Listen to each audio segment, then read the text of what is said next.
Telugu digital media network లో political కేటగిరీలో number 1 కేవలం 72 గంటల్లో 1,50,00,000 వ్యూస్ పైగా పాపులర్ టీవీ నెట్వర్క్. నా పేరు గాయత్రి అండి.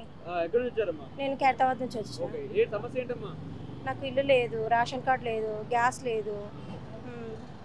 ఓకే, ఇంకా ఇంకేం లేదు, ఇంకేం సమస్యలు ఉన్నాయి? జాగా ఉద్యోగం లేదు, అసలు సొంతం అంటూ ఏం లేదు. ఎంతమంది పిల్లలు మీకు? నాకు 2 పిల్లలు, ఒక బాబు ఒక పాప. ఓకే, అన్న దగ్గర మాట్లాడడానికి వచ్చాను నేను. లోపలికి వెళ్ళాను, అన్నగారు లేరు, బయట ఉన్నారు అని చెప్తున్నారు అన్నగారు.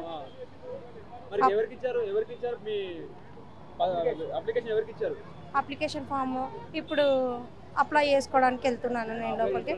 నేను లెటర్ తీసుకొని వచ్చాను అన్న దగ్గర మాట్లాడడానికి.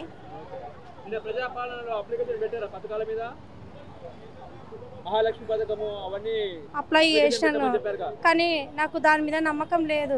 నాకు అన్నతో మాట్లాడడానికి ఉన్నది, అన్నతో మాట్లాడాలి. నిజాయితీగా నాకైతే నా బాధ చెప్పుకోలేను నేను. అసలు నా ప్రాబ్లం వేరే, అసలు ఉండడానికి ఇల్లు లేదు, అన్ని దానికి నాకు ఎక్కడతో వస్తలేదు, మాట్లాడడానికి కూడా ఏం చెప్పడానికి వస్తలేదు. ఎన్ని సమస్య ఫామ్ నింపిపించి డబుల్ బెడ్రూమ్లో ఇస్తారు అని అస్సలు ఇస్తలేరు. మళ్ళీ ఒంటరి మహిళ పింఛను ఇప్పటికి 4 సార్లు నింపిన, అది బి ఇస్తలేరు. నాకు హెల్త్ కండిషన్ బాగాలేదు, ఒక కూతురు, ఆమె కూడా చదువు పని చేపించి పనికి తోలుకోబోతున్నా ఆమెను కూడా. మాకు ఏ ఆధారం లేదు సార్, ఏమన్నా దయచేసి మాకేమైనా ఆధారం చేస్తే బాగుంటుంది కోరుకుంటున్నాను. ఇయ్యలే, ఇప్పుడు అది నింపిపించి ఇయ్యమని చెప్పిన ఫామ్ రాపిచ్చి. ఇల్లు కావాలి, పింఛన్ లేదు మాకు. అయినా బియ్యం 12 కిలోలు వస్తాయి, మాకేమి సరిపోతలేదు తల్లి పిల్లలకు. మేము రెంట్ రూమ్ చాలా కట్టుకోవాలి సార్, నెలకు 5,000. మేము ఎక్కడికి వెళ్ళి కట్టుకోవాలి, ఎక్కడికి వెళ్ళి చేయాలి చెప్పు, భర్త లేని వాళ్ళు. 2018లో కేసీఆర్ గెలవంగానే 6 వార్డు చట్టాన్ని పెట్టిండు. 6 వార్డు చట్టాన్ని పెట్టేసి ఒకరి భూమి ఒకరికి ఎక్కించేసిన. నా సమస్య కాదు, చాలా మంది సమస్యలు ఎట్లయినా అన్న. మాది 2016 నెంబర్ సర్వే నెంబర్ అయితే మా భూమి వేరులోకి మాది అనువంశికం, మా తాతల నుంచి వచ్చిన ల్యాండ్ ఇది. మొత్తం చూసుకుంటే 2019 నుంచి 1900 సంవత్సరం నుంచి 2020 వరకు మాదే ఉంటుంది. కానీ 2020లో ఏమైందంటే మార్పులు చేసిర్రు. ఇక మనం ఎంఆర్ఓ దగ్గర పోతే కలెక్టర్ దగ్గర పోని, కలెక్టర్ పోతే ఎంఆర్ఓ దగ్గర పోని, ఇదే సమస్య అన్న. ఇప్పటికి 3-4 ఏళ్ళు అవుతుంది. ఇప్పుడే ఫస్ట్ టైం వచ్చినా మన ప్రజా దర్బార్కి అవుతుందా అని ఇప్పుడే జిరా తీసుకున్నా. ఒకసారి మన మీడియా వాళ్ళు కూడా ఫోకస్ చేయలేకపోయారు, ఎందుకంటే మీ మీద కూడా చాలా ప్రెషర్ ఉండే, ఎవరు కూడా సమస్యను చూపించకూడదని. అది దృష్టిలో పెట్టుకొని చాలా రోజులు నలిగి ఇప్పుడు కొంచెం వేరే గవర్నమెంట్కు ఓటేసి మరి ఇప్పుడు సమస్య చెప్పుకొని వచ్చిన అన్న.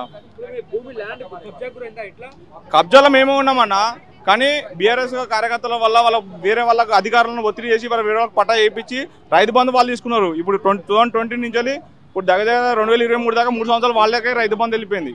ఎకరం 18 గుంటలంటే 10,000 దాకా వెళ్ళిపోయినాయి ఈజీగా. ఇది అన్న సమస్య.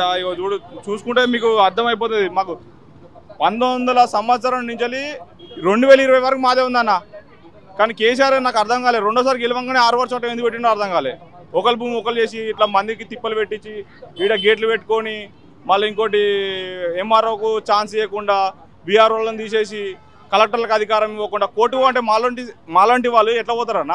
30,000 లాయర్కి ఇచ్చిన, 30,000 లాయర్కి ఇచ్చినా కానీ ఆడు రూమ్ కాల్ చేసిండు, పైసలు ఇచ్చులేదు, ఏం లేదు, నువ్వు వేరే లాయర్ మాట్లాడుకో అంటే మళ్ళీ 30,000 ఎడికెళ్ళే వాళ్ళన్నా. మేము చేసేదే 12,000 జీతము, 15,000 జీతము. మేము డ్రైవర్గా చేస్తాం ఇక్కడ హైదరాబాద్లో, 15,000 జీతం చేస్తా.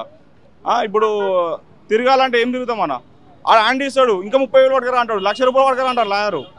ఇంతవరకు నోటీసు కూడా, షాకాజ్ నోటీసు కూడా పోలే అన్న. కేసు పెట్టామన్న, 420 కేసు కూడా అయింది, ఎఫ్ఐఆర్ ఉంది, 420 కేసు అయింది. పోలీసు వాళ్ళకి మేనేజ్ చేసి అది మనకు దాన్ని ఏమంటారు, ఛార్జ్ షీట్ ఉంటుంది కదా, ఛార్జ్ షీట్ కూడా వేయలేదు పోలీసు వాళ్ళు. ఇట్లుందన్న మొత్తం బీఆర్ఎస్ గవర్నమెంట్ మొత్తం ఫాల్తూ ముండకొడుకులు అన్న, 100% ఫాల్తూ ముండకొడుకులు, మొత్తం అవినీతి పరులు అన్న, మొత్తం గ్యామ్లింగ్. అసలు సామాన్యునికి మనం క్వశ్చన్ చేసే రైటే లేదు, అట్లుందన్న. అనుకుంటున్నాను. ఆల్రెడీ నేను కూడా మస్తు ఇన్స్టాగ్రామ్లో అల్లా ఇలా వీళ్ళకి వ్యతిరేకంగా మాట్లాడినా, పోస్టులు కూడా పెట్టినా. అప్పుడు కనీసం పోస్టులు పెడితే తెల్లారంగా పోలీసుల నుంచే ఫోన్ వచ్చేది. నిజమన్నా, నేను ఉప్పల్నే ఉంటా, తిరుమల ఆఫీస్ దగ్గర ఉంటా. మొత్తం అయితే ఇట్లా జరిగిందన్న.